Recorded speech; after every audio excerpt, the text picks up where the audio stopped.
할렐루야. 우리 다 같이 기도하심으로 6월 22일 주일 예배를 시작하도록 하겠습니다. 참 거룩하시고 은혜로우신 하나님 감사합니다.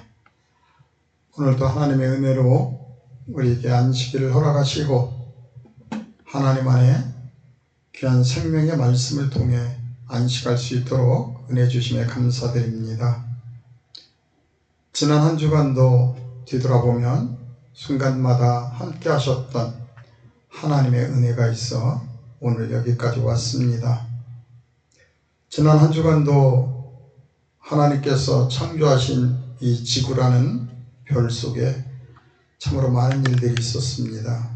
수많은 곳에서 하나님께서 원치 않으시는 전쟁으로 말미암아 많은 사람들이 목숨을 잃고 있고 지금 이 순간에도 두려움과 어려움 속에 있습니다. 그런가 하면 또 뜻하지 않은 질병 속에서 고통받고 있으며 또 사업의 문제로 삶의 문제로 여러 가지 모습으로 고통받는 우리의 이웃들이 있습니다. 하나님, 그들에게도 하나님의 한량없는 은혜와 깨달음을 더하여 주셔서 우리 모두가 이 땅을 살아가는 동안 하나님의 크신 지혜 가운데 그 모든 것들을 슬기롭게 이겨내며 살아갈 수 있도록 은혜 더하여 주옵소서. 오늘도 말씀을 사모해서 인터넷을 통해서 함께 예배에 참여하는 사랑하는 주의 자녀들 기억하시고 어느 곳에 있을지라도 하나님의 놀라우신 안식의 평강이 이루어질 수 있도록 은혜 더하여 주옵소서. 모든 말씀 우리 주 예수 그리스도의 이름으로 감사하며 기도해 싸움나이다. 아멘. 자, 오늘은 6월 22일 앞에 찬양이나 이런 것들을 넘어서 바로 오늘은 말씀으로 좀 들어가서 방송을 하도록 하겠습니다. 자, 오늘 말씀은 우리가 너무나 잘 알고 있는 요한복음 15장 16절로 17절의 말씀입니다. 특별히 요한복음은 14장, 15장, 16장은 보혜사에 대한 내용입니다. 보혜사, 성령. 우리가 신앙생활을 하다 보면 밖으로 병자를 치유하고 또 귀신을 쫓아내고 하는 많은 성령의 역사를 봅니다. 그런데 그것은 성경에 보면 하나님께서 능력을 주셔서 잠깐 그 종들을 통해서 하나님의 일을 하게 하는, 다른 말로 얘기하면 일하게 하는 사역적 성령이라 우리는 그렇게 얘기를 합니다. 이 사역적 성령을 받는다고 해서 보혜사의 성령을 받을 수 있는 것은 아닙니다. 밖으로 여러 가지 은사를 가지고 하나님의 일을 하는 자녀들은 우리가 마태복음 10장에서도 보는 것처럼 제자들에게 하나님의 일을 시키기 위해서 은사를 줘서 내보냈죠. 그랬더니 가는 곳마다 제자들이 많은 귀신을 쫓아내고 놀라운 능력을 펼쳤습니다. 그럼에도 불구하고 예수님께서 십자가에 돌아가시려고 잡히셨을 때 제자들이 모두가 다 나는 예수를 모른다고 베드로까지도 했던 그들이었습니다. 그런데 그들이 사도행전 2장에 성령이 임함으로 말미암아 이제 자기의 죽음을 넘어서서 사명을 감당하는 것을 보았습니다. 바로 그 성령이 누구냐면 우리 안에 임재하시는 보혜사 성령인데, 그 보혜사 성령이 누구신가에 대해서 요한복음 14장, 15장, 16장에 잘 기록이 되어 있습니다. 보혜사의 성령은 기도를 한다고 받을 수 있는 것이 아니라 진리의 성령, 말씀의 성령이기 때문에 여러분들이 진리의 말씀을 잘 깨달아야만이 그 성령이 내면에 임하시고 그 성령이 임함으로 말미암아 모든 것들을 기억나게 하고 생각나게 하고 말하게 한다, 이렇게 되어 있어요. 그래서 우리 모두는 이제 밖의 성령을 떠나서 내 안에 오시는 보혜사의 성령을 깨달아서 보혜사의 성령께서 원하시는 삶을 살다가 하나님께서 부르시면 우리 모두가 우리의 본향으로 돌아가야 될 줄로 믿습니다. 자, 보혜사가 누군지에 대한 설명은 끝났고요. 자, 요한복음 15장 16절로 17절에 가서 보면 이 말씀이 왜 굉장히 중요하냐면, 저는 성경에 66권이 있지만 바로 이 말씀 하나만 제대로 잘 이해해도 예수님께서 왜 나를 이 땅에 보내셨으며 왜 나를 선택하셨으며 또 어떻게 해야 하나님 안에서 형통한 삶을 살 수 있을 것인가를 우리가 깨달을 수가 있다는 겁니다. 지금까지 많은 분들이 하나님 앞에 헌신하면서 열심히 신앙생활을 하고 기도했지만 그 기도가 이루어지지 않았던 이유는 뭐냐면 오늘 요한복음 15장 16절로 17절의 말씀이 우리의 삶 속에 실상이 되지 못했기 때문에 그래요. 이 말씀을 잘 이해하지 못하고 자기 믿음대로 자기들의 생각대로 하나님을 믿고 기도하기 때문에 우리의 기도가 연락되지 않았던 것입니다. 그러므로 오늘 이 말씀을 우리 모두가 잘 깨달아서 앞으로 이러한 예수께서 원하는 삶을 살아가시기 바라며 이런 삶을 삶으로 말미암아 하나님께서 주시는 무한한 축복을 누리는 삶이 되시기를 주님의 이름으로 축원을 드립니다. 자, 오늘 말씀으로 들어가 보도록 하겠습니다. 택하여 세웠다 그랬어요. 굉장히 중요한 말씀이에요. 성경에서 하나님을 믿을 때 너무너무 중요한 말씀이라는 거죠. 자, 들어가 보겠습니다. 16절에 이렇게 얘기합니다. 너희가 나를 택한 것이 아니요 그랬어요. 내가 너희를 택하여 세웠나니? 아니, 나는 세상을 살다 보니까 여러 가지 힘들고 어려운 일이 있어서 예수 믿고 복 받는다, 예수 믿고 우리 질병을 치유한다 그래서 내가 예수를 믿으러 온 것 같았는데 예수님께서 뭐라고 얘기하냐면 너희가 나를 택한 것이 아니라 내가 너희를 택하여 세웠다는 거예요. 야, 이해되세요? 아니, 언제 하나님이, 언제 예수님이 나를 택해서 세웠어요? 내가 왔지요. 내가 왔어. 그런데요, 히브리서에 가서 보면 중요한 구절이 나옵니다. 내가 사랑하기 때문에 환난과 고난을 주신다는 거예요. 사생자가 아니기 때문에. 하나님의 자녀이기 때문에 환난과 고난을 주신다는 거예요. 사생자가 아니기 때문에 맴매를 때린다는 거예요. 자, 내가 그동안에 예수를 몰랐어요. 하나님을 믿고 잘 세상을 살았어요. 살다 보니까 문제가 생겼어요. 문제가 생기다 보니까 괴로웠어요. 이 문제를 어떻게 해결할까? 하다 보니까 어떤 사람의 권유를 듣는다든지 아니면 스스로 교회에 나온 거죠. 예수를 믿으러. 내가 나온 것 같아요.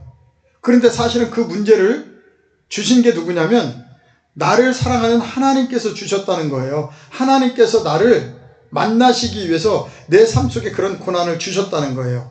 그러니까 그 고난이 오니까 내가 생각하게 되고 다른 사람의 말을 듣게 되고 함으로 예수를 믿게 되고 하나님 앞에 왔다는 거예요. 내가 볼 때는 내가 온 것 같은데 근본적으로 원인을 따져보니까 하나님께서 나를 사랑해서 나를 사랑하는데 내가 하나님 뜻대로 삶을 살지 않고 내 맘 내 뜻대로 그냥 세상에 나가서 막 살아가는 거예요. 그러니까 하나님이 나를 부를 수 있는 유일한 방법은 뭐냐면 내 삶 속에 간섭하는 거예요. 문제를 주고 여러 가지 삶 속에 문제를 주니까 해결이 안 되잖아요. 인력으로는 아무리 해봐도. 저 같은 경우도 마찬가지예요. 저도 제가 하나님 앞에 와서 목회자가 되리라고 생각도 안 했어요. 열심히 세상 잘 돈 벌고 살으려고 그랬는데 아무리 열심히 해도 안 되는 일이 있더라는 거죠. 여러분들도 많이 경험했겠지만 아무리 열심히 해도 안 돼. 누구든지 인정해요. 정말 열심히 전략하면서 잠도 안 자가면서 사업을 한단 말이죠. 근데 안 돼요. 그러니까 어떻게 해요? 그때부터 다른 사람의 말을 듣게 되죠. 야, 가서 예수 믿으면 복 받는데, 예수 믿으면 질병이 낫는데, 이런 얘기를 듣고 이제 교회에 온 거죠. 내가 온 거잖아요. 내가. 그런데 하나님 쪽에서 봤을 때는, 예수님 쪽에서 보실 때는 내가 너를 택해서 불렀다는 거예요. 불렀어. 아멘. 아멘입니다. 아멘. 나중에 삶을 깨닫고 보니까 정말 그 삶을 그렇게 만들어간 것도 하나님이시고 나를 또 불러주신 것도 그분이더라고요. 그러면 내가 너희를 택하여 세웠다는 것 이해해 주시죠? 문제를 주신단 말이에요. 그런 문제가 있어야 우리가 하나님을 생각하고 예수님을 생각하니까. 그래서 나를 택해서 세웠다는 거예요. 왜 세웠어요? 그러면 왜 나를 택해서 세웠어요? 성경은 간단하게 얘기합니다. 내가 너를 택하여 세웠는데 택한 이유는 뭐냐면 너로 가서 열매를 맺게 하고 또 너희 열매가 항상 있게 하여 열매를 맺게 하겠대. 무슨 열매를? 그래서 그 열매가 항상 있으면 아버지께 무엇을 구하든지 다 주시겠다는 거예요. 내가 원하는 모든 것들을 다 형통케 하시겠다는 거예요. 내가 너를 택하여 세웠는데, 세운 이유는 뭐냐면 아버지께 무엇을 구하든지 다 받게 하려고, 하나님의 놀라운 능력을 보여주시려고 나를 불렀다는 거예요.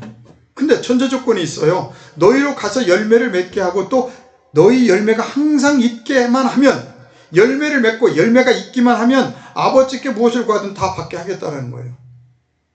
열매. 자, 영적으로 보면, 비유적으로 보면 무화과 나무를 이스라엘 민족이라고 우리가 이 얘기를 하거든요. 무화과 나무를 비유적으로. 자, 예수님께서 이 땅에 오셔서 시장하셨어요. 배가 고프셨다 이 말이에요. 뭔가 먹고 싶었어요. 그래서 아침 일찍 나와 보니까 주변에 무화과 나무가 무성히 있는 거예요. 잎이 굉장히 무성하게 있는 거예요. 그러니까 기대를 하고 그곳에 가서 무화과 나무의 열매를 찾아봤어요. 그랬더니 미안하지만 잎은 무성한데 열매가 없더라는 거예요. 무슨 얘기냐면 이스라엘 민족이 하나님을 겉으로는 잘 믿는 것 같이 무성하게 잘 믿고 있는데 그들의 삶을 들여다보니까 하나님께서 받아갈 만한 열매가 없더라는 거예요. 하나님께서 찾으시는 열매가 없더라는 거예요. 그러니까 어떻게 해요? 그 무화과 나무를 저주하시죠. 이제로부터 영원토록 열매를 맺지 말라 이렇게 얘기한단 말이에요. 오늘날 마찬가지입니다. 세계적으로 우리 한국만 해도 개신교, 천주교 해가지고 1200만이 있다고 얘기를 해요. 굉장히 많아요. 그죠? 5천만 민족 중에 1200만이 믿는다고 해요. 오늘 이 시간 예수님은 우리에게 얘기합니다. 열매를 다오. 열매를 다오. 열매. 그런데 우리는 어떤 열매를 하나님 앞에 드려야 되는지도 모르고 어떻게 하나님께 열매를 드려야 되는지도 몰라요. 그럼 그런 얘기 하시겠죠. 내가 얼마나 봉사 잘하고 얼마나 11조 잘하고 주일 잘 지키고 뭐 이런 얘기를 할 수 있겠죠. 그것은 신앙인들이 신앙의 전통에 따라서 하고 있는 것이고 하나님께서 원하시는 열매가 있다는 거예요. 열매. 그 열매를 맺게 하고 그 열매가 있기만 하면 항상 있게 하여 있기만 하면 아버지께 무엇을 구하든지 다 주려 하는데 그 열매가 없다는 거예요. 오늘 이 시간 이 말씀을 교회 열심당원들 생각하시기 원합니다. 저도 누구보다 열심당원이었습니까? 엄청난 기도했어요. 금식 기도도 했어요. 근데 문제가 풀리지 않아요. 왜 그러냐면 하나님의 원리를 모르고 내 맘 내 뜻대로 금식하고 떼쓰고 기도하고 하니까 그러는 거예요. 열매가 있어야 돼요. 열매만 있으면 아버지께 무엇을 구하든 다 받게 하겠다는 거예요. 오늘날 기도 응답이 안 된다고 하나님 안 계시다고 말씀하시죠? 아닙니다. 오늘 과연 예수님께서 원하시는 열매가 내 삶에 있는지를 깨달으셔야 된다는 거예요. 그래서 이 열매를 항상 있게만 하면 아버지께서 무엇을 구하든지 다 받게 하는. 그러면 이 열매의 실체가 뭘까? 열매. 물론 성령의 9가지 열매도 있어요. 중요합니다. 갈라디아서 5장 22절부터 성령의 9가지 열매가 있어요. 자, 그 열매가 있음에도 불구하고 예수님은 17절에 그 열매가 뭔지에 대해서 정확하게 말씀합니다. 내가 너희를 택해 세워서 열매를 맺게 하려는데 그 열매가 무엇이냐면 내가 이것을 너희에게 명하면 너희로 서로 사랑하게 하려 함이라 그랬어요. 사랑하게 하려 한다. 사랑. 서로 사랑하게. 이거 굉장히 중요한 내용입니다. 우리 교회의 교인들이 성경에 사랑이라는 단어가 굉장히 많습니다. 예수님은 사랑이라고 말씀하시죠. 그래서 누구보다도 하나님의 사랑이 넘쳐야 되는 이 교회가 오늘날 보면 사랑이 없어요. 공동체의 사랑이 없어요. 옆에 사랑하는 성도의 일이 나의 일이 돼야 되는데 전혀 그렇지 않아요. 관심이 없어요. 그냥 오직 내 믿음. 분명히 성경은 그 열매를 사랑으로 얘기하는데 서로 사랑하라고 하는데 사랑이라는 열매를 맺지 못하고 있다니까요. 그리고 오직 하나님 앞에 1대1의 신앙생활만 계속 하고 있는 거예요. 하나님을 사랑한다고 하면서도 내 이웃을 내 몸과 같이 사랑하라고 하는 이 말씀이 실상이 되지 않아요. 서로 사랑하라고 하는데 예수님은 가정에서도 사랑이 없어요. 부부간에도 사랑이 없어요. 교회에 와서는 권사님, 장로님, 집사님, 이렇게 목사님 되는 것 같은데 예배만 끝나게 되면 전혀 다른 사람들이에요. 종교인들입니다. 하나님의 말씀이 실상이 되지 않은 거예요. 열매가 없는 거예요. 하나님께서 택해서 세워서 열매를 맺게 해서 하나님 복 주시려고 하는데 하나님이 원하는 이 사랑이라는 열매가 없는 거예요. 이 사랑에 대해서는 뒤에 또 나오니까 다시 한번 취급하기로 하고요. 넘어가도록 하겠습니다. 성경은 분명히 얘기합니다. 내가 예수를 믿으러 온 것 같은데 그것이 아니라 그 모든 문제를 통해서 너를 여기까지 인도한 것은 바로 예수님 하나님이라는 거예요. 내가 너를 택하여 세웠다는 거예요. 왜? 너를 형통케 하려고. 너를 형통케 하려고. 그러면 하나님이 나를 택해서 세웠는데 내가 그럼 그렇게 잘나서 세웠을까요? 성경을 보겠습니다. 하나님은요 절대 잘나고 높은 자를 사용하지 않습니다. 제가 성경 말씀을 좋아하고 예수를 좋아하고 예수를 사랑하는 이유는 뭐냐면 모든 경전 중에 오직 성경 말씀만이 어느 누가 보더라도 너무 쉽고 명쾌하게 깨달을 수 있어요. 읽기만 해도. 불교나요 힌두교에 가서 경전을 한번 보십시오. 얼마나 어려운지. 웬만한 사람은요 볼 수도 없어요. 왜 그렇게 유식한 척 하는지. 그런데 우리 예수님의 복음은, 성경은 어느 누구나 읽기만 해도 그분의 뜻을 깨달을 수가 있어요. 이러한 신의 문자가 어디에 있습니까? 그래서 저는 예수님을 사랑하고 성경을 항상 목숨처럼 사랑하고 가지고 다니는 거예요. 자, 보겠습니다. 하나님은 나를 택했는데 위대해서 그런 것이 아니고 가장 연약하고 약하고 부족한 자를 쓰신다는 겁니다. 고린도전서 1장 26절로 29절에 이렇게 말씀합니다. 형제들아 너희를 부르심을 보라.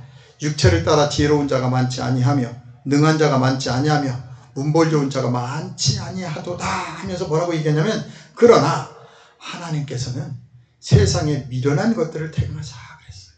미련하다고 하니까 또 기분 나쁘게 생각하지 마세요. 여기서 미련하다는 것은 뭐냐면 하나님 쪽으로서는 굉장히 예민하게 깨어있는데 세상적인 물질이나 명예 이쪽에 대해서 좀 관심이 없는 사람들, 이 사람들을 좀 미련하다 이렇게 표현하는 거니까 오해하지 마세요. 예. 하나님께서는 세상에 미련한 것들을 택하사 지혜 있는 자들, 세상에서 박사학위를 받고 여러 가지 공부를 많이 했다고 하는 지혜 있는 자, 지혜 있는 자들을 부끄럽게 하려 하시고 세상에 약한 것들을 택하사 강한 것들을 부끄럽게 하려 하시며, 그래서 하나님은 강하고 지혜 있는 자를 쓰는 것이 아니라 가장 세상에서 연약하고 부족하고 약한 자들을 택해서 세우시고 쓰신다는 거예요.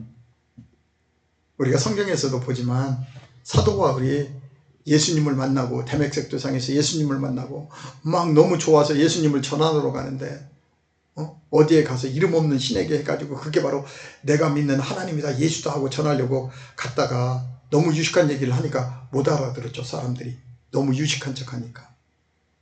예수님의 복음은 간단해요. 예수는 그리스도다. 예수가 그리스도 영으로 너희 안에 계시다는 거예요. 너희의 구세주라는 거예요. 자, 다시 말씀으로 돌아갑니다. 하나님께서 택하시는 자녀는 세상에서 잘나고 좋은 자녀가 아니라 세상에서 가장 연약하고 약한 자녀를 하나님이 부르셔서 그들을 쓰신다는 거예요. 28절에 하나님께서 세상에 천한 것들과 멸시받는 것들과 없는 것들을 택하사 있는 것들을 폐하려 하시나니, 그래서 세상적으로 잘난 척하는 것들을, 세상에서 가장 연약하고 부족하고 천한 것들을 그들을 택해서 쓰셔서 그들의 그 잘남을 꺾으신다는 거예요. 이게 우리 기독교의 위대한 종교입니다. 우리 기독교가. 이 내용이 바로. 그래서 오늘날 세계적으로나 한국교회로나 보면 하나님 앞에 크게 쓰임받은 하나님의 자녀들을 보면 공부를 많이 하고 돈이 많고 건강해서 쓰임받은 것이 아니라 가장 연약하고 나약하고 부족하지만 죽으면 죽으리라는 믿음으로 하나님의 말씀만을 붙들고 있고 하나님을 의지할 때 그런 자녀들을 들어 쓰셨어요. 우리가 너무나 잘 알고 있는 순복음교회 우리 조윤기 목사님 계시잖아요. 원래 세계적으로요, 성령 사역은 생각지도 없었어요. 성령 사역이 별로 없었어요. 그리고 성령이 계시다는 것도 잊어버리고 몰랐어요.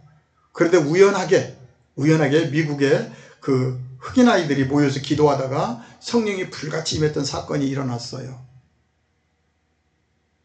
그리고 나서 그 성령의 역사가 우리 조용기 목사님을 통해서 세계적으로 알려지게 됩니다. 그 전까지만 해도 하나님의 말씀은 그냥 문자였어요. 읽었어요. 아무런 능력이 없었어요. 그런데 조용기 목사님이 오순절 복음을 깨달으시고 사도행전 2장에서 깨달으시고 그 능력을 가지고 불같이 성령의 역사가 일어나는 것을 국내에서 또 해외에서 불같이 전하기 시작하셨죠. 그래서 이 지구상에 지금도 하나님께서 살아계시고 역사하신다는 걸 깨닫게 하셨어요. 그러면 조용기 목사님이 위대한 분이셨나요? 그러지 않았어요. 폐병 환자였잖아요. 어떻게 고칠 수 없는, 그러니까 불광동에 천막을 치고 거기에서 하나님 앞에 생명을 내놓고 기도했어요. 그랬더니 그곳에 사람들이 모여들기 시작하고 또 새벽마다 기도하니까 그 밑에 집에 시끄럽다고 막 예배를 방해했던 사람들도 어느 날 보니까 조용기 목사님을 통해서 목회자가 돼가지고 쓰임받고 했던 놀라운 역사가 있었습니다. 자, 오늘 제가 여러분들에게 무슨 말씀을 드리냐면, 우리가 우월하고 뭐가 잘나서 택한 것이 아니라 가장 연약하고 부족하지만 하나님께 택해 세우셨다는 거예요. 왜? 나를 사용하시려고. 오늘 우리를 교회로 부르셨다는 거예요. 왜? 하나님께서 나를 쓰시려고. 그래서 열매가 있게 해서, 하나님께서 원하는 열매가 항상 있게 해서 우리가 세상을 살아가는데 원하고 필요한 것들을, 모든 것들을 구하는 것들을 주시려고. 그래서 우리는 하나님의 일을 하고 하나님은 내 일을 하는 거예요. 내가 항상 감사와 기쁨으로 하나님의 일을 가는 곳마다 해내면 하나님께서는 나를 위해서 직접 그분이 일하신다고요. 오늘 요한복음 15장 17절에 있잖아요. 내가 구하는 것을 다 주려 함이라. 그러면 다 받으려면 어떻게 해야 돼요? 내가 먼저 하나님의 열매를 맺어서 열매 맺는 삶을 살아가야죠. 29절을 이렇게 합니다. 이는 아무 육체도 하나님 앞에서 자랑하지 못하게 하려 함이라. 그래서 육체 가지고 하나님의 일을 하는 것이 아니라 가장 연약고 부족한 자녀들을 하나님은 부르셔서 세우셔서 쓰신다는 겁니다. 이게 하나님의 놀라우신 은혜입니다. 자, 그렇다면 요한복음 15장 16절에 열매가 항상 있게 한다고 그랬어요. 열매. 자, 그럼 열매는 우리가 열매하면 당연히 갈라디아서 5장 22절에 금방 생각이 나죠. 성령의 9가지 열매. 우리 너무나 잘 알아요. 열매가 뭔지. 분명히 5장 22절에 성령의 9가지 열매도 필요하지만 하나님께서 지금 여기에서 원하시는 열매가 뭐냐는 거죠. 뭐냐는 거예요. 그 열매가 요한복음 13장 34절로 35절에 이렇게 표기되어 나옵니다. 새 계명을 너희에게 주노니 서로 사랑하라 그랬어요.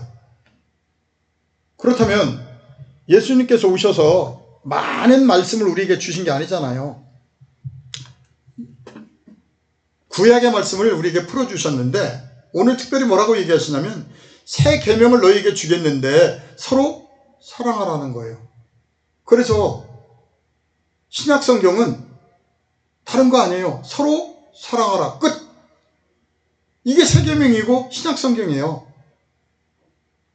내가 너희를 사랑한 것 같이 너희도 사랑하라는 거예요. 예수님이 나를 사랑해서 십자가에 죽으신 것처럼 너희도 내가 한 것처럼 타인을 위해서 십자가에 죽을 정도로 사랑하라는 거예요. 사랑하라. 바로 우리가 그동안에 신앙생활을 하면서 우리의 기도에 응답이 없었던 건 뭐냐면 바로 문제가 여기에 있었어요. 분명히 하나님은 나를 세우셔서 하나님께서 하시고 싶어 하는 그 사랑을 다른 사람들에게 베풀고 나누고 싶어 하셨는데, 우리는 종교행위도 잘하고 봉사도 잘하고 하나님 앞에 11조도 잘하고 새벽기도도 잘하고 다 잘했어요. 다 잘했어요. 근데 새 계명 서로 사랑하라는 사랑의 열매가 없었단 말이에요. 그리고 오직 누구만을, 나만을 위한 신앙생활을 하고 있었어요. 그러니까 당연히 하나님의 말씀대로 하지 않으니까 내가 기도를 해도 그 기도가 이루어질 수가 없죠. 성경 66권 특별히 예수님께서 오셔서 말씀하신 것은 서로 사랑하라, 새 계명이에요. 내가 너희를 사랑할 것 같이 너희도 사랑하라는 거예요. 사랑. 그래서 제가 도대체 고린도전서에도 사랑이라는 단어가 나오지만 믿음, 소망, 사랑 그 중에 제일 사랑이라고 하는데, 사랑하라고 하는데, 사랑이 뭐야 도대체, 사랑이. 그래서 제가 사랑에 대해서 많은 연구서적들을 봤어요. 왜냐하면 사랑이라는 건 눈에 보이지 않잖아요. 그런데 사랑을 하게 되면 놀라운 사랑의 효과가 있더라고요. 있어요. 사랑을 하게 되면요, 사랑을 하는 사람이나 받는 사람이나 엔돌핀이 엄청나게 분비가 된다는 거예요. 또 그리고 T임파구라는 것이 굉장히 강화되어서 저항력이 증대되어서 질병을 치유한다는 거예요. 그러니까 사랑을 하게 되면 사랑을 받는 사람이나 사랑을 주는 사람이나 눈에는 보이지 않지만 우리 몸속에 놀라운 변화가 있더라는 거예요. 엔돌핀이 팡팡팡 솟아나고 해서 우리가 굉장히 질병에 강해지고, 또 우리의 사랑을 하게 되면요, 마음에 심장 박동에서 엄청나게 좋은 에너지가 막 만들어진다는 거예요. 막 만들어져. 사랑을 하게 되면. 그래서 우리가 사랑이라는 것을 하라고 예수님께서 말씀하는 거예요. 서로 사랑하라. 서로 사랑하면 서로 간에 좋은 에너지를 주고받는 거잖아요. 서로 사랑하면.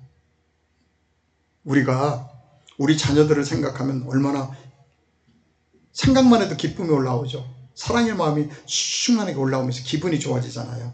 마찬가지예요. 내가 누구를 사랑한다는 것은 굉장히 소중한 겁니다. 사랑한다는 그 마음 그 자체 속에 누가 있느냐면 사랑의 본체인 하나님이 계시잖아요. 내가 사랑할 수 있다는 그건 뭐냐면 그 사랑이라는 그 단어가, 그 단어의 실체가 누구냐면 하나님이거든요. 하나님은 사랑이시라 그랬잖아요. 그래서 사랑한다고 하는 건 뭐냐면 하나님이 내 안에서 역사하신다는 거예요. 그러니까 그 사랑 안에는 놀라운 능력, 내가 사랑의 마음을 갖게 되는 그 순간 내 몸은 놀랍도록 변화가 되기 시작합니다. 모든 것들이 하나님의 사랑으로 충만하게 내 몸이 변화되기 시작해요. 그렇다면 지금 이 시간 혹시라도 질병 가운데 있다든지 문제 가운데 있다면 어떻게 해야 돼요? 내 마음에 사랑의 마음이 있는지 돌아보시기 원합니다. 정말 내가 내 이웃을 내 몸같이 사랑하는지, 정말 예수님이 나를 위해서 십자가에 죽으셨던 것처럼 그러한 사랑이 나한테 있는지. 왜? 그런 사랑의 마음이 있으면 내 몸이 놀랍도록 건강한 몸으로 변화가 된다는 것입니다. 또 우리가 그렇게 사랑을 할 때 그 사랑의 에너지를 받는 사람도 그대로 느끼는 거예요. 그래서 주변에 어렵고 힘든 사람이 있으면 그 귀한 사랑의 마음으로 다가가시기 원합니다. 그래서 우리는 한 주간 한 주간 하나님께서 택하여 세운 우리들은 한 주간 한 주간 동안 가는 곳마다 무엇을 하느냐면 사랑의 마음으로, 예수님이 십자가에 나를 위해서 죽으셨다는 그 사랑의 마음을 품고 나도 다른 사람을 위해서 그러한 사랑을 베풀려고 가는 사랑의 메신저들입니다. 계명에서 지키라고 하니까 그 사랑을 지키는 것이 아니라 말씀이 실상이 되어서 예수님처럼 사랑의 마음을 가지고 이 시대를 살아가는 거예요. 그럼 이 사랑의 마음을 가지고 어디서부터 시작해야 될까요? 가정에서부터 시작해야 되겠죠. 남편을 사랑하고 부인을 사랑하고. 그런데 우리는 또 그렇게 얘기해요. 아이고 목사님 당해보지 않아서 그렇지, 아이고 저 인간 사랑할 수 있어요. 아이고 저렇게 사는데 사랑할 수 있어요. 꼬라지가 저런데 사랑할 수 있어요. 왜 그럴까요? 그 사람이 사랑을 받지 않아서 그래요. 속에 외로움이 있기 때문에 모든 사람들이 질병에 걸리고 방황하는 거예요. 그러니까 그 사람을 먼저 깨달은 우리가 먼저 예수의 십자가의 사랑의 마음으로 끌어안아 주시고 사랑을 주신다면 어떤 사람이든 어떤 환경에 있든 이 사랑 안에서는 견딜 것들이 없습니다. 다 회복이 될 수밖에 없습니다. 왜 가정이 불화합니까? 그 안에 사랑하는 마음이 없어요. 자꾸 서로 간에 대장이 되고 서로 간에 이기려고 하는 마음이 있기 때문에 그래요. 그런데 예수님은 나 같은 죄인을 용서할 길이 없으니까 십자가에 죽으셨다니까요. 그래서 우리도 예수와 같이 사랑의 마음이 내 마음에 깨달아지면 그동안에 그토록 미웠던 우리 남편, 부인, 자녀들, 우리 회사 동료가 미워지지 않는 거예요. 왜? 아직 저들이 어려서 저기까지밖에 못하는 거잖아요. 어려서 거기까지밖에 행동을 못하는 거예요. 못하는 거예요. 그걸 이해하게 되면 이제 내 마음속에 미움, 시기, 질투 이런 것들이 없어지죠. 특별히 남자분들은 왜 부인을 미워하냐면 게을르다 그래요. 게을르다. 그리고 부인은 왜 남편을 미워하냐면 잔소리가 많대요. 잔소리가. 그런 얘기 많이 듣죠. 예. 왜 게으르다 하냐면 밖에 나와서 열심히 일을 하고 집에 갔는데 가서 보면 설거지거리가 부엌에 싱크대에 가득 쌓여 있는데 그냥 앉아서 노는 거예요. 앉아서 전화나 하고. 그러니까 가자마자 화를 내는 거예요. 아니 청소나 좀 하고 살지 청소도 안 하고 있느냐. 그럼 또 부인은 아유 저게 또 시작했구나. 또 집에 왔구나. 아유 저거 꼴 좀 안 봤으면 좋겠네. 이렇게 되죠. 자, 그런데 정말 두 사람이 왜 결혼했죠? 서로 사랑했기 때문에 결혼하잖아요. 우리가 거의 99.9%가 서로 사랑하기 때문에 결혼했어요. 사랑할 때는 눈에 콩깍지가 끼어가지고 그때는 다 좋게 보였단 말이에요. 다 좋게 보였어요. 그러니까 결혼한 거예요. 좋게 안 보였으면 못하잖아요. 모든 행동이 다 좋게 보이니까 결혼했어. 근데 결혼해서 보니까 아니라는 거야. 이제 내 것이 되고 나서 보니까 이제 소중한 게 없는 거죠. 간단해요. 결혼할 때 가졌던 그 마음 그대로 사랑하세요. 그래서 내가 집에 갔는데 우리 부인이 친구들하고 전화통화하고 막 텔레비 보느라고 정리를 안 하고 있어. 보니까 지저분해. 내가 보기에 지저분해. 우리 집사람은 잘 모르는 것 같아. 그럼 어떻게 해야 돼요? 내가 하면 되는 거예요. 내가 치워버리면 되는 거예요. 내가 치워버리면 내가 사랑해서 내가 사랑하기 때문에 잘 지켜주려고 결혼했잖아요. 내가 먼저 해버리면 가정이 화평해진 거예요. 큰 소리가 날 이유가 없어요. 부인이 이제 날마다 남편 오길 기다리죠. 힘든 일 있으면 아유 우리 남편이면 저 힘든 일 해줄 건데 그냥 해주세요. 왜? 서로 간에 돕고 살려고 결혼한 거예요. 물론 그러다 보면 부인이나 남편이 너무 그냥 이렇게 할 때도 있어요. 그때도 화내지 마세요. 어차피 우리가 사랑할 수 있는 시간은 별로 없습니다. 서로 사랑할 수 있는 시간이 별로 없어요. 그냥 이해하고 사랑하는 마음으로 그냥 서로 간에 먼저 보이는 사람이 이거 해라 저거 해라 하지 말고 하자 말이에요. 그러면 가정이 조용해요. 조용해. 항상 사랑이 충만하죠. 그런데 하지 않고 계속적으로 손가락질하고 잔소리하고 하니까 서로 간에 불편하고 그것이 쌓이다 보니까 이제 이혼하게 되는 거예요. 오늘 성경처럼 서로 사랑하시기 원합니다. 좋은 것만 보세요. 나쁜 문제가 있다면 나쁜 것을 안 보이게 가려줄 수 있는 게 가족이고 부부간의 일입니다. 우리 남편, 우리 부인이 부족한 거 있으면 그걸 가려줘야 돼요. 내가 다른 사람한테 안 보이게. 그럼 누가 해야 돼요? 내가 해야지.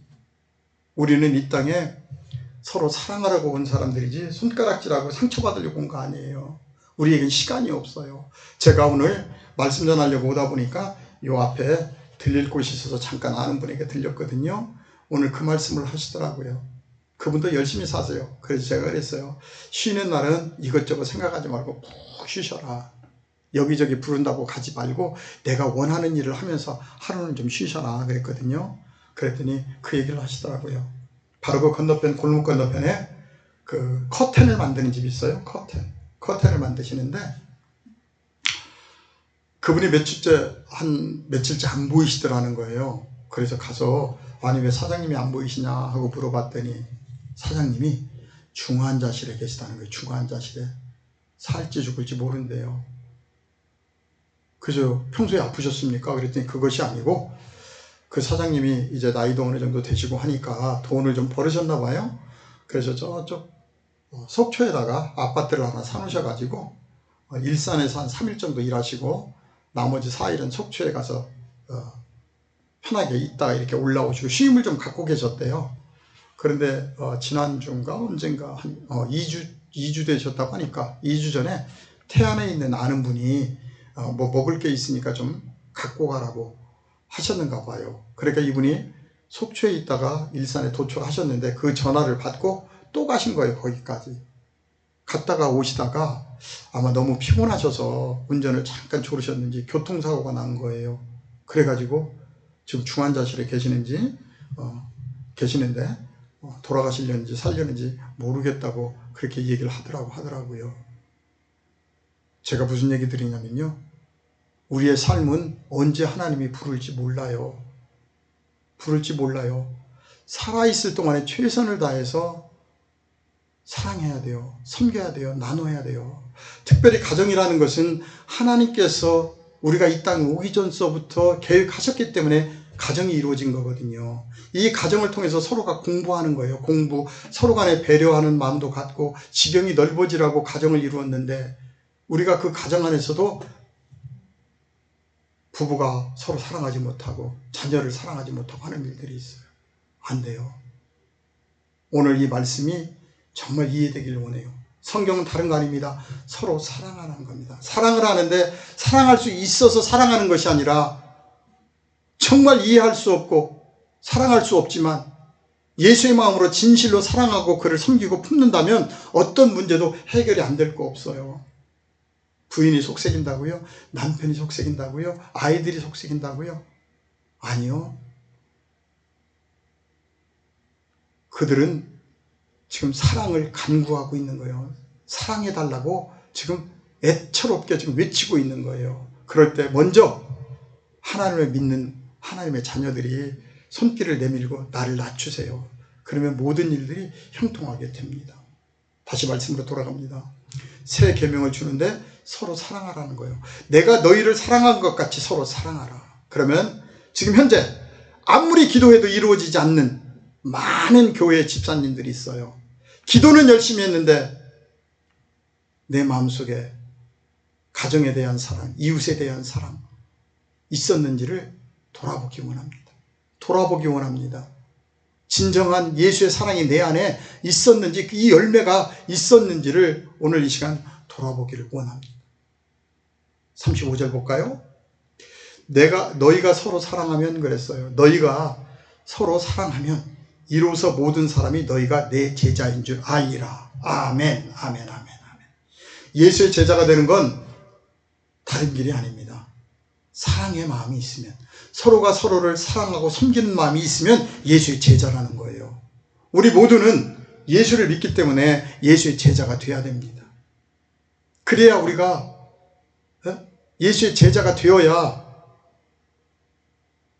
하나님의 나라가 우리에게 완성이 되는 거잖아요. 그런데 전제 조건은 다른 거 아니에요. 서로 사랑하면 모든 사람이 너희가 내 제자인 줄 안다는 거예요. 그 사랑을 보고, 그래서 그리스도인이라는 건 뭐냐면 사랑의 공동체예요. 그래서 교회는 누구보다 사랑이 차고 넘쳐야 됩니다. 차고 넘쳐야 돼요. 그런데 오늘날 이 제자 교육이 잘못됐어요. 무슨 얘기냐면 제자 교육을 교재를 놓고 합니다. 공과를 공부하듯이 코스를 통해서 무슨 교재를 끝내야 제자가 되는 거예요. 오늘날 제자 교육을 제일 많이 한 우리 큰 교회 있죠? 그건 예수님의 제자 교육이 아니에요. 목사의 제자를 만드는 거죠.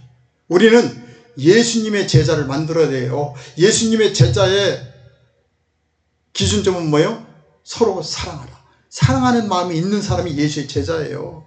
그러니까 오늘날 그토록 제자 교육을 많이 해서 제자들을 배출했지만 그 교회 보세요. 본의 안 되잖아요. 교회는 큰데 목사님서부터 다 문제가 심각하잖아요. 자기들끼리 모여가지고. 우리가 예수의 제자가 될 수 있는 건 사랑밖에 없습니다. 오직 내 안에 이웃에 대한 사랑으로 충만해야 돼요. 그래서 가는 곳마다 우리는 한 주간 동안 세상에 나가는 이유가 뭐냐면, 회사에 나가는 이유도 뭐냐면 그 사람들을 사랑으로 섬기기 위해서. 그래서 주어진 자리에서 사랑의 마음을 가지고 최선을 다해서 사회생활을 하는 거예요. 그것이 우리가 이웃을 사랑하는 겁니다. 사랑하는 거. 그랬을 때 하나님께서는 나를 위해서 일하신다는 거예요. 내가 그러한 마음으로 나를 희생하며 하나님의 일을 할 때 하나님께서 내 일을 해주신다는 거예요. 내 일을. 자, 우리가 이렇게 아름다운 사랑의 열매를 맺고 삶을 살아가면 15장 16절에 뭐라고 그랬죠? 내 아버지께 무엇을 구하든지 뭐한다? 다 받게 하랍니다. 다 주신다. 다 아멘입니다. 미래입니다. 미래적인 예언이에요. 다 받게. 네가 열매를 맺어서 서로 사랑하기만 하면, 나가서 사랑의 메신저로서 살아가기만 하면. 왜요? 사랑의 본체가 하나님이라니까요. 사랑한다는 건 뭐냐면 하나님을 계속 하나님을 기쁘시게 하는 거예요. 그러니까 하나님을 기쁘시게 하는 자녀가 되니까 아버지께서 뭐예요? 내가 기도만 하면, 내가 원하기만 하면, 생각만 하면 하나님께서 다 받게 해 주시겠다는 거예요. 이것이 하나님의 원리입니다. 이것이 하나님의 뜻입니다. 그동안에 우리가 기도 가운데 안 된다고 그랬죠. 왜 내 기도는 하나님 응답을 안 하시는가 하고 의문점을 가졌죠. 근데 오늘 여기에 답이 있는 거예요. 내가 사랑의 열매를 가정에서부터 가는 곳곳마다 맺기만 하면, 내가 생각만 해도, 기도만 하면 하나님께서 다 받게 해주시겠다는 것, 하나님의 놀라운 언약의 말씀입니다. 언약의 말씀. 자, 그러면 어떻게 받느냐는 거죠. 자, 받는 문제를 봅시다. 어떻게 그러면 하나님께서 주시는지, 받는지, 받아야 되는지 보겠습니다. 마가복음 11장 24절입니다. 그러므로 내가 너희에게 말하노니 무엇이든지 기도하고 구하는 것은 받은 줄로 믿으라. 자, 주시옵소서가 아닙니다. 받은 줄로 믿으라는 거예요. 내가 너희에게 말하노니 무엇이든지 기도하고 구하는 것은 받은 줄로 믿어버리라는 거예요. 주시옵소서, 주시옵소서, 하나님 주세요, 주세요, 취직시켜 주세요, 주세요, 하나님 대학교 가게 해주세요, 해주세요, 집 팔리게 해주세요, 해주세요가 아니라, 하나님 이렇게 좋은 자리에 취직을 시켜주셔서 감사합니다. 하나님 이렇게 좋은 대학에 보내주셔서 감사합니다. 하나님 이 집이 팔려서 이렇게 기쁘게 해주시니 감사합니다. 미래의 기도를 하라는 거예요. 미래에 이루어진 기도를 하라는 거예요. 이루어지지 않는 기도, 과거의 기도를 하지 말라는 거예요. 우리는 지금도 많은 분들의 기도를 들어보면 과거의 기도를 붙들고 있어요. 미래에 되어 있는 기도를 하라고 하는데 그 기도가 뭔지를 몰라요. 그러다 과거의 기도, 주시옵소서, 주시옵소서 해줄 줄로 믿습니다, 믿습니다, 믿습니다. 뭘 믿어? 믿으라는 건데, 아멘, 감사합니다, 감사합니다. 성경은 그래서 뭐라고 얘기하죠? 범사에 감사하라 그랬잖아요. 범사에. 모든 것에 감사하라. 왜? 기도한 대로 다 이루어지니까. 그냥 믿으라는 거예요, 그대로. 자, 중요한 거예요. 구하는 것은 받은 줄로 믿으라. 그리하면 너희에게 그대로 되리라 그랬어요. 받은 줄로 믿기만 하면, 그리하면 너희에게 그대로 되리라. 아멘입니다. 그냥 믿고 사는 거예요. 믿고. 할렐루야. 아멘. 하나님 감사합니다. 오늘 또 이렇게 풍족하게 모든 것들을 채워주셔서 감사합니다. 아멘, 아멘 하고 그냥 가는 거예요. 그냥 믿는 거예요. 믿어. 미래에 될 것을 미리 믿는 거예요. 미래에 됐다고 믿어버리는 거예요. 믿어버리는 거예요. 이거 굉장히 중요한 기도의 원리입니다. 그냥 믿는 거예요. 자, 그러면 어떻게 믿어야 되는지 우리가 마지막 살펴보도록 하겠습니다. 분명히 하나님께서 택하여 세운 이유는 뭐냐면, 하나님께서 복을 주시려고 했는데, 사랑의 메신저로 쓰기만 하면 복을 주시려고 했는데, 그 복을 하나님께서는 주셨는데 우리가 못 받은 이유가 뭐냐면, 바로 믿음이 잘못되어 있기 때문에 그래요. 우리는 믿음의 조상이라고 하고 있는 아브라함의 믿음을 통해서 한번 봅시다. 로마서 4장 18절로 22절에 이렇게 되어 있습니다. 아브라함에 대한 얘기가 나오죠. 믿음의 장. 아브라함이 바랄 수 없는 중에 바라고 믿었으니 이는 내 후손이 이 같으리라 하신 말씀대로 많은 민족의 조상이 되게 하려 하심이라. 그가 백세나 되어 자기 몸이 죽은 것 같고 사라의 태가 죽은 것 같음을 알고도 믿음이 약하여지지 아니하고, 자, 믿음이 없어 하나님의 약속을 의심하지 않고 믿음으로 견고하여져서 하나님께 영광을 돌리며 약속하신 그것을 또한 능히 이루실 줄을 확신하였으니, 아직 되지 않았는데 확신했다는 거예요. 이게 믿음이에요. 22절, 그러므로 그것이 그에게 의로 여겨졌느니라. 자, 이 말씀을 잘 알고 있지만 오늘 새로운 시각으로 잘 깨달으시기 바랍니다.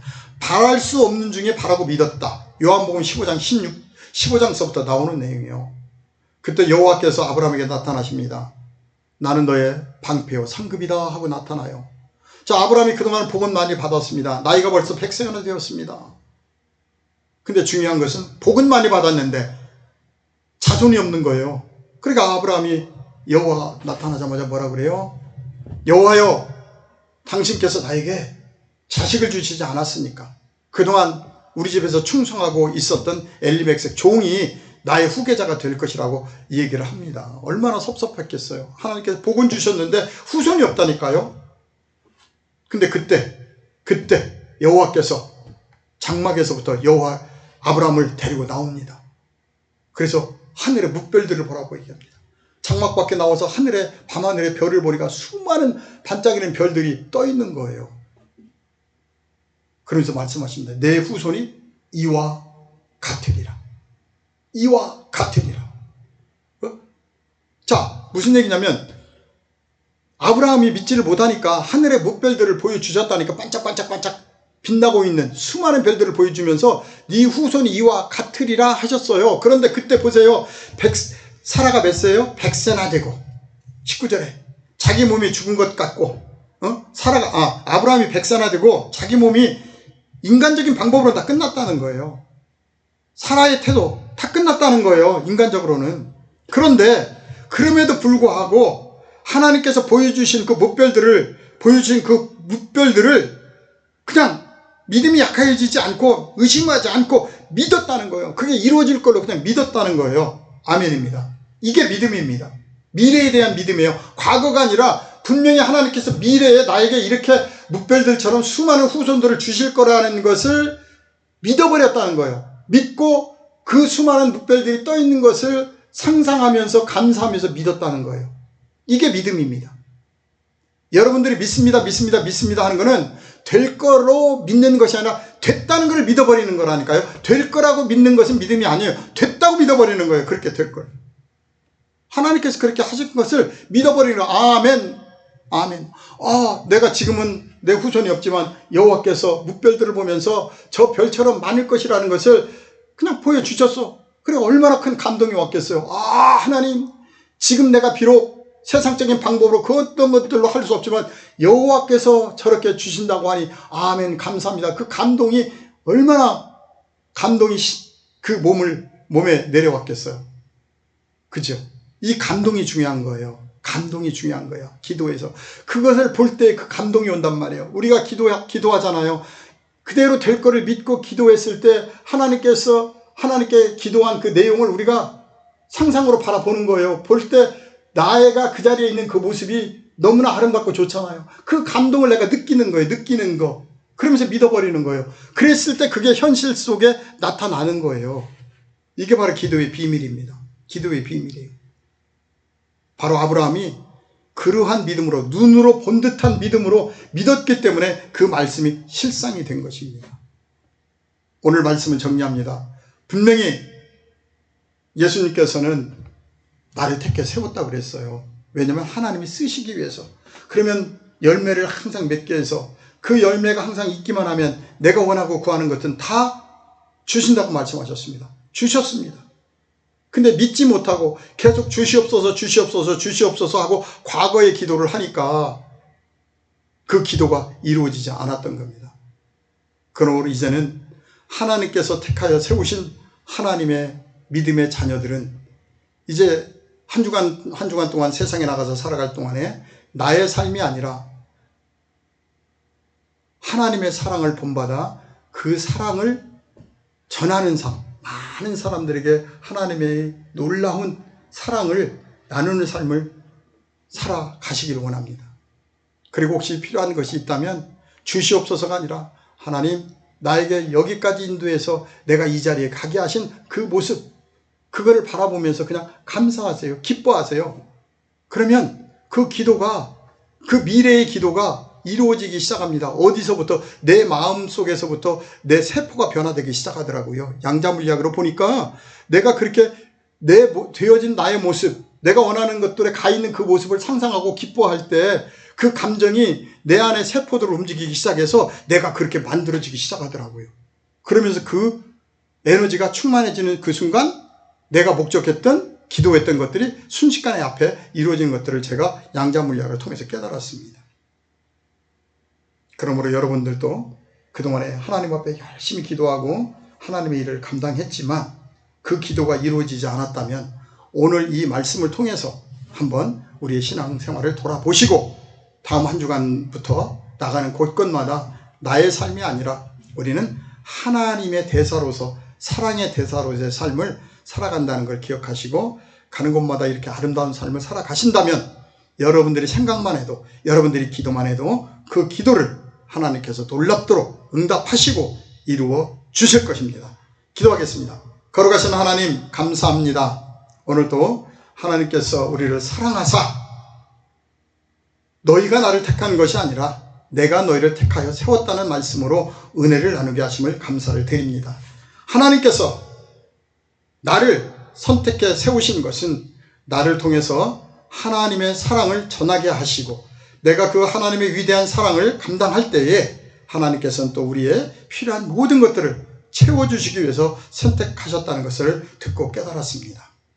다음 한 주간도 주님, 이 말씀이 우리의 마음판에 기록되게 하시고 다음 한 주간도 가는 곳곳마다 하나님의 그 크신 사랑을 많은 사람들과 나눌 수 있는 복된 한 주간 되게 역사하여 주시옵소서. 그러므로 하나님의 온전하신 뜻이 나를 통해서 이루어지는 한 주간 되게 역사하여 주시옵소서. 모든 말씀 우리 주 예수 그리스도 이름으로 감사하며 기도했사옵나이다. 아멘. 예, 찬양은 빼고요. 그냥 축도로 마무리를 하도록 하겠습니다. 지금은 우리 주 예수 그리스도의 은혜와 하나님의 사랑과 성령님의 교통하심이 오늘도 인터넷을 통해서 함께 예배에 참여한 모든 사랑하는 성도들의 머리머리 위에 또 그들의 가정 위에 사업장 위에 이 나라와 이 민족 위에 지금으로부터 영원토록 함께 계시기를 축원드리옵나이다. 아멘. 하나님 감사합니다. 한 주간도 하나님의 시간입니다. 가는 곳마다 내 이웃을 내 몸과 같이 사랑하라고 하셨던 그 말씀 그대로의 삶이 이루어질 수 있도록 축복하여 주옵소서. 하나님 감사합니다.